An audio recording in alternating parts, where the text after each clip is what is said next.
Merasa pintar juga jadi berbahaya, sangat berbahaya ketika tidak bisa menerima kebenaran yang datang dari orang lain. Sudah diingatkan, masih juga merasa lebih pintar. Itu susah itu. Agak mau diapain susah nih, ala kelihatan. Maka beruntunglah orang-orang yang masih punya sisi kayaknya saya harus banyak belajar. Itu masya Allah. Komitmen belajar yang terus menerus tanpa pandang umur, tanpa waktu, tanpa usia, itu menjadi keberkahan tersendiri karena dengan cara itu dia selamat daripada merasa pintar.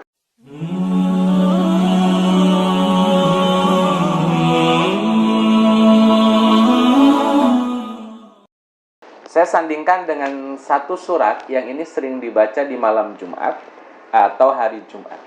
Suratnya surat Al-Kahfi. Dalam penjelasan para ulama, Al-Kahfi ini memuat 4 fitnah.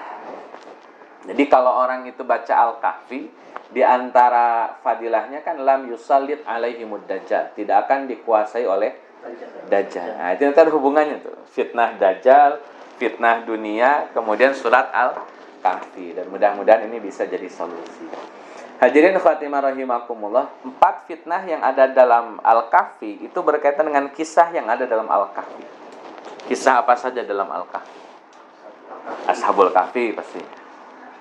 Terus Zulkarnain. Musa masih include di Musa. Satu lagi. Ini yang jarang diingat karena tidak terlalu populer dan jarang dikisahkan oleh para ustaz. Di ayat 31 surat Al-Kahfi. Yang kebun itu ya? Pemilik 2 kebun. Yang satu kebunnya 1, yang nomor 2 kebunnya 2. Yang celaka 1, 2. 2. Oh iya, celaka. Ini ngomongin kebun. Yang harus hati-hati. Jadi thumbnail. Jadi itu 4 kisah dari Ashabul Kahfi, Musa punya kebun sama Zulkarnain. Dan itu menggambarkan 4 fitnah. Saya mulai dari Musa dulu dan saya simpan fitnah agama di akhir. Pertama Nabi Musa alaihi salam. Para ulama menjelaskan inilah fitnah ilmu. Fitnah ilmu itu kasusnya ya, Nabi Musa itu kan ditanya oleh Bani Israel. Musa, siapa sih orang yang paling pintar di sini? Kata Nabi Musa, saya. Dalam jawaban Nabi Musa ketika Nabi Musa bilang saya orang yang paling pintar, itu jatuhnya wajar-wajar saja. Kenapa wajar? Satu, beliau Nabi. Yang kedua, beliau ini kan kalimullah.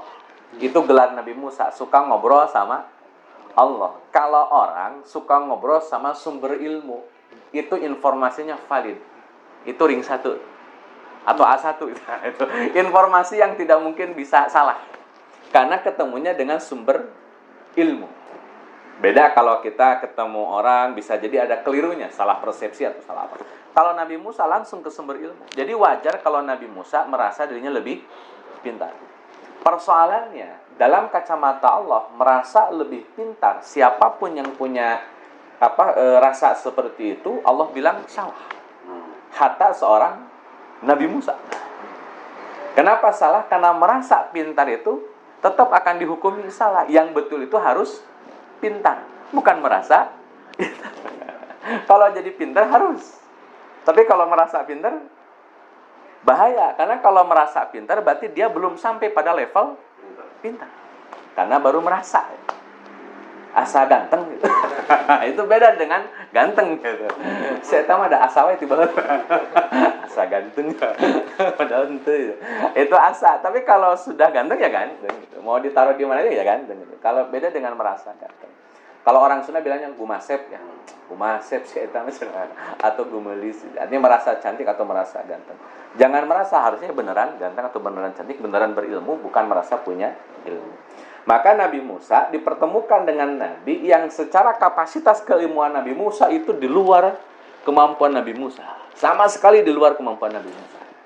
Seorang Nabi yang punya perintah langsung dan perintah itu terkesan melanggar syariat dalam pandangan Nabi Musa.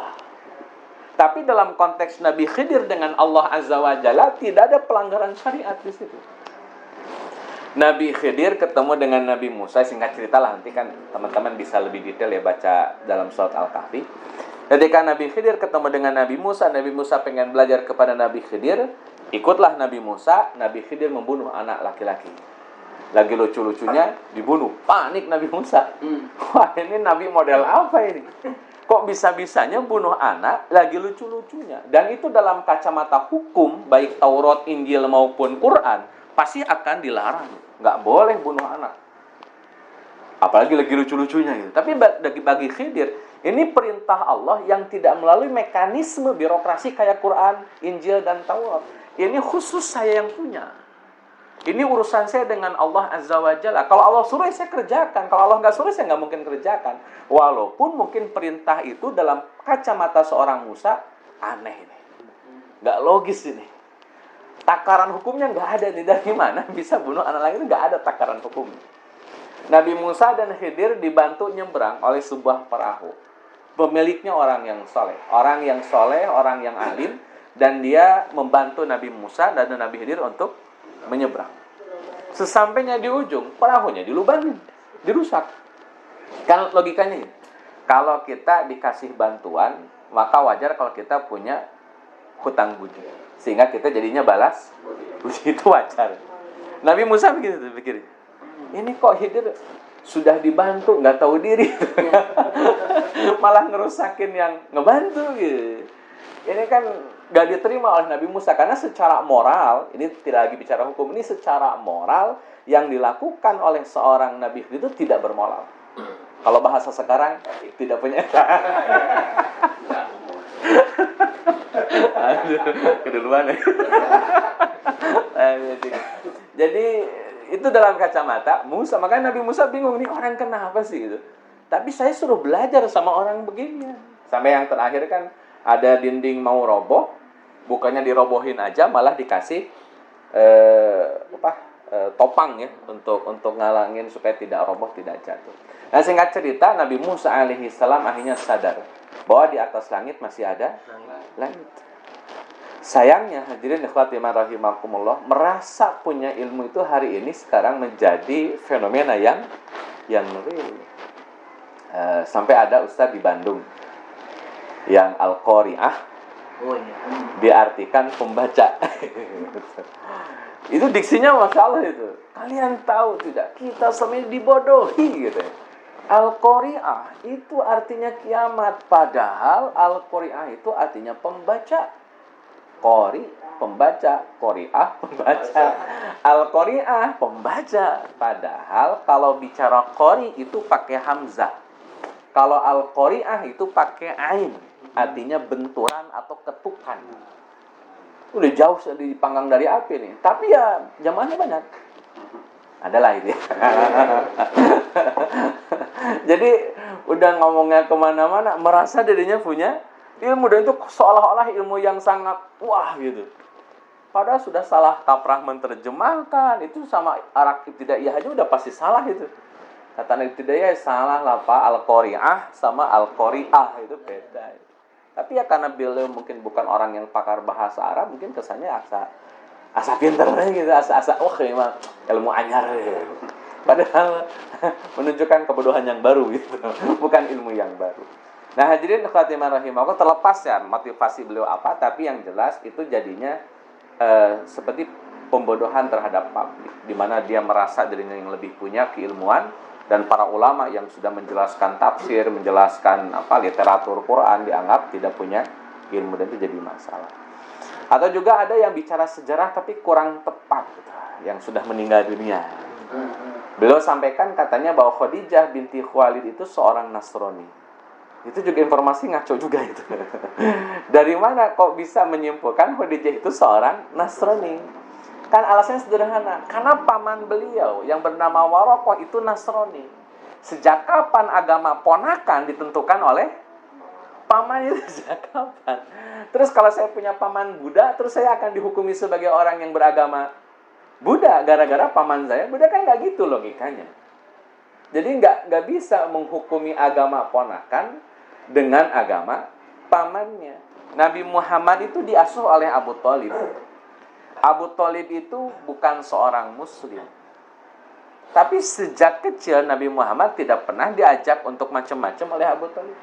Tidak pernah diajak nyembah berhala, tidak pernah diajak datang ke dukun, tidak pernah diajak macam-macam. Kenapa? Karena paman ya paman, ponakan ya ponakan.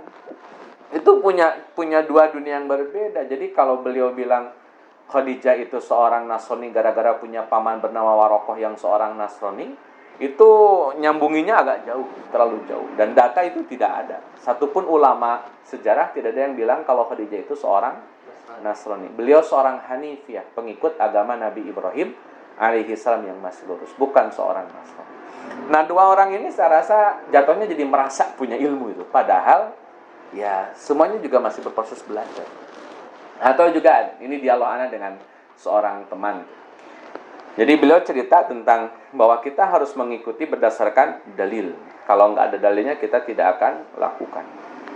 Kemudian dia bicara tentang puasa Rajab, bahwa puasa Rajab itu tidak ada dalilnya. Semuanya maudhu atau hadisnya dhaif. Ana sampaikanlah sebuah hadis dari Mujibah Al-Bahili. Ana bilang ada hadis Mujibah Al-Bahili.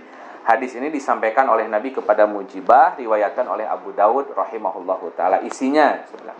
Nabi itu memberikan pesan kepada Mujibah untuk puasa Ramadan. Kata Mujibah, "Zidni ya Rasulullah." Tambahin dong, saya masih kuat kok kalau cuma puasa Ramadan. "Sum yauman min kulli syahrin." Kalau gitu puasalah sehari dalam satu bulan. Kata Mujibah, "Zidni ya Rasulullah." Ditambahin lagi oleh Nabi, "Sum yaumaini." Kalau gitu saumlah 2 hari dalam satu bulan. Kata Mujibah, "Zidni ya Rasul." Tambah lagi dong Rasul. Akhirnya kata Nabi, "Sum salasata ayyam min kulli syahrin." Kalau gitu puasalah 3 hari dalam satu bulan. Jadi puasa Ramadan dan puasa 3 hari dalam satu bulan. Kemudian Mujibah masih mengajukan permintaan, "Zidni ya Rasulullah." Tambahin lagi Rasul. Ini masih kurang buat saya.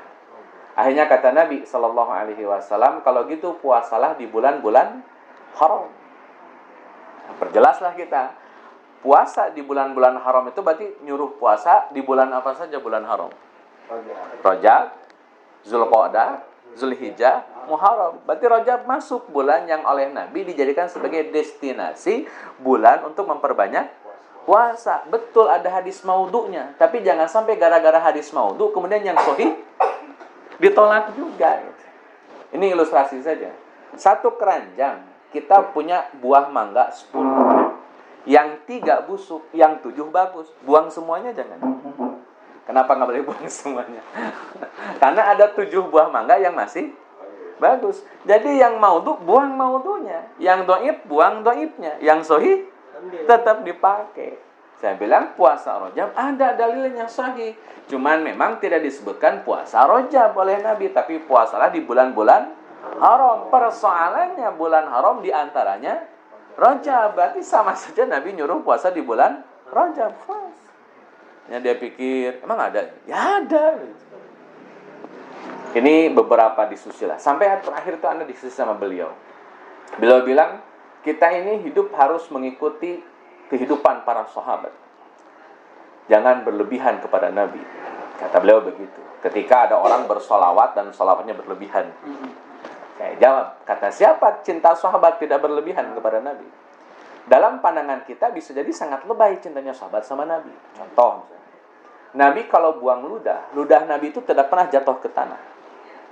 Nabi ngumpul sama sahabat, Nabi buang ludah. Itu ludah Nabi nggak pernah nempel di tanah. Karena selalu ada yang ngumpul, apa namanya? Nada. Ketangian.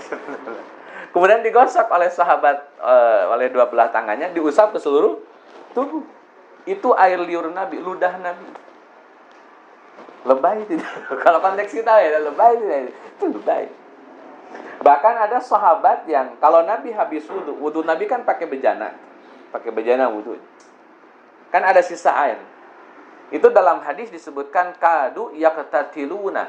Para sahabat hampir berbunuh-bunuhan, hampir berperang memperebutkan air sisa wudu Nabi. Ini mau dihukumi apa ini? Orang itu balik nanya, "Ustaz, itu sahabat yang begitu?" Anda bilang, "Sahabat itu. Gak mungkin sahabat begitu loh. Ini gimana gak mungkin sahabat begitu? Antum ini gimana? Antum bilang gak mungkin, udah kejadian." Sampai yang terakhir Anda sampaikan, Malik bin Sinan dalam perang Uhud itu lihat Nabi sedang berdarah-darah itu, wajahnya berdarah, badannya berdarah, sedang terluka. Kemudian Malik bin Sinan melihat ada ujung panah yang nempel di pipi Nabi.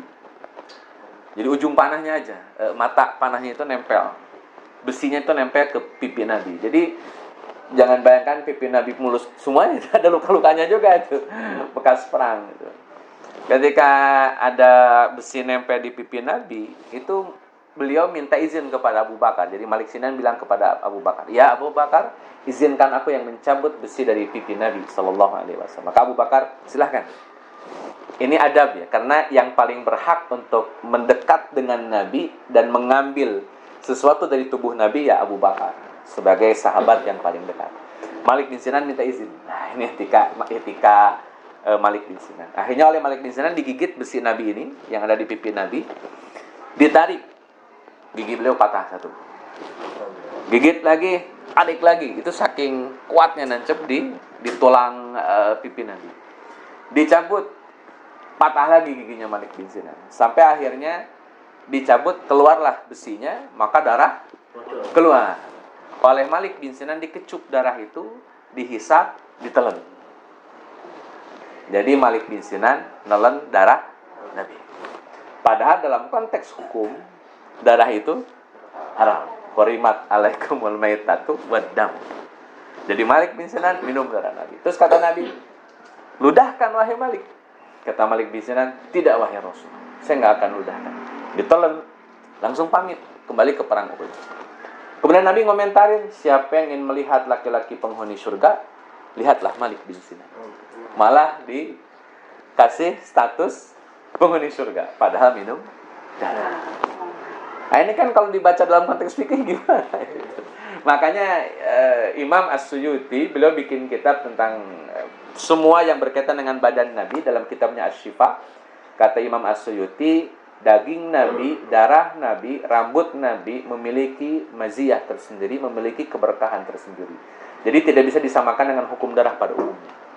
Itu yang bisa akhirnya ditemukan oleh para ulama. Karena nggak mungkin sahabat minum darah Nabi terus Nabinya nggak menghukum. Ini kan melanggar hukum ya, minum darah. Makanya oleh para ulama kan nggak mungkin Nabi lupa hukum, nggak mungkin sahabat nggak ngerti hukum, nggak mungkin ini. Kalau untuk dibaca nggak mungkin, masa dua-duanya nggak ngerti hukum. Terus bagaimana komentarinya? Ini khusus darah Nabi. Nah, itu baru clear. Sehingga praktek sahabat diaminkan, Nabi pun tidak dihukumi lupa atau apalah gitu, atau khilaf. Makanya darah Nabi berbeda dengan darah manusia pada umum. Nah, hadirin ikhwati rahimakumullah, teman anak ini nggak percaya, masa Nabi sahabat Nabi minum darah? Ya kalau antum nggak percaya terserah antum. Terserah antum. Kalau nggak percaya, yang jelas riwayat itu ada. Kalau antum nggak percaya itu benar yang Anda sampaikan, antum bisa browsing atau tanya ke ustadz antum, ada nggak riwayat tentang yang Anda jelaskan semua. Dan itu riwayat masyhur. Di Rohikum Mahtum ada, di beberapa terus sejarah juga ada. Jadi merasa pintar juga jadi berbahaya, sangat berbahaya ketika tidak bisa menerima kebenaran yang datang dari orang lain. Sudah diingatkan, masih juga merasa lebih pintar. Itu susah itu. Agak mau diapain susah nih juga ala kelihal ya. Maka beruntunglah orang-orang yang masih punya sisi kayaknya saya harus banyak belajar. Itu masya Allah. Komitmen belajar yang terus menerus tanpa pandang umur, tanpa waktu, tanpa usia, itu menjadi keberkahan tersendiri karena dengan cara itu dia selamat daripada merasa pintar.